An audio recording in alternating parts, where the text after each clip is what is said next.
Yan guys, ang tamis ng mangustin. Bihira lang to. Ang gusto na. Medyo mahal nga lang. Pero ang sarap niya. Bibilad ko yung balat nito guys. Kasi maganda to ilagay sa kape.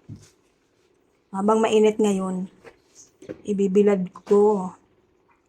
Doon sa bubong ko ibilad yung para madaling matuyo. Yung ating dragon fruit. Diba? Sarap.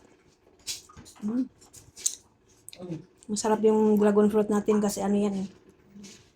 Purple. Yan lagi ang binibili namin, yung purple. Ito yung mga balat natin ng mangustin guys. Yan. Ilagay natin dito sa bilao. At ibilad natin sa bubong. Ayan. Ayan. Buti na lang may bukasan yung aming bintana. Ayan, ang laki ng bilao ko. Ayan, lagay natin dyan sa bandang gitna. Baka ay lipad naman ang hangin.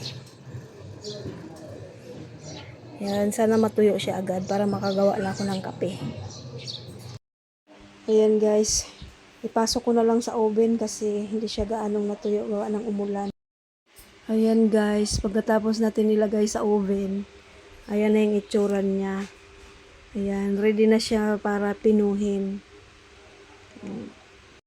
Dahil wala kaming food processor, nasira yung aming blender. Ayan, mano-mano ko siyang pipinuhin.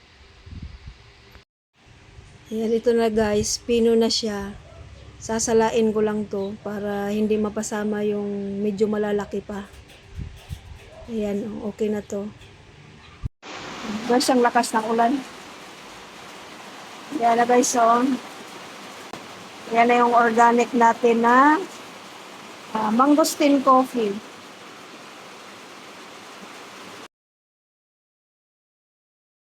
Magagawa na naman ako ng aking organic na kape. Bus na yung aking nilutong kape, kaya gagawa na naman ako ulit. Halo-haluin lang natin to.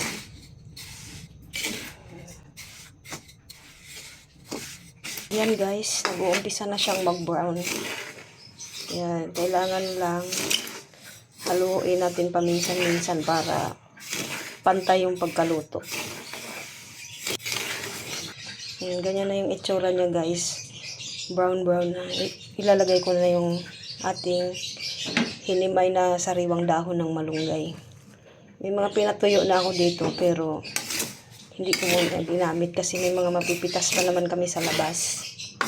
Yung sariwang dahon ang ihahalo ko. Halo-haloin pa rin natin ulit. Madali lang kasing maluto ang ating dahon ng malunggay. Kaya medyo huli-huli ko na siyang nilagay. Hindi ko na sinabay doon sa bigas. Ganda ng kulay guys. Ayan. Kaya ito yung rason kung bakit ang aking kawali ay ganyan ang itsura. Ayan. Pag nilulutuan mo kasi ng ganito, ang tagal po talaga malinis. Ayan guys, malapit na. Kunting-kunti na lang. Magkatapos na yung ating kape. Ayan, kasi malapit na siyang maluto.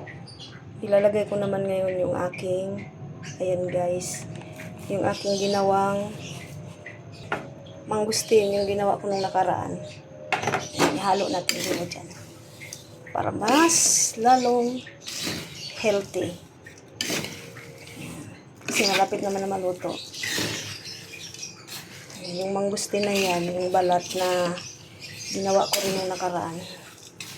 Yan, ihalo na natin dito para kung nagtimpla, isa na lang. Nandyan na lahat. Ayan na guys, okay na. Lutong-luto na yung ating kape. Ayan. Thank you for watching guys.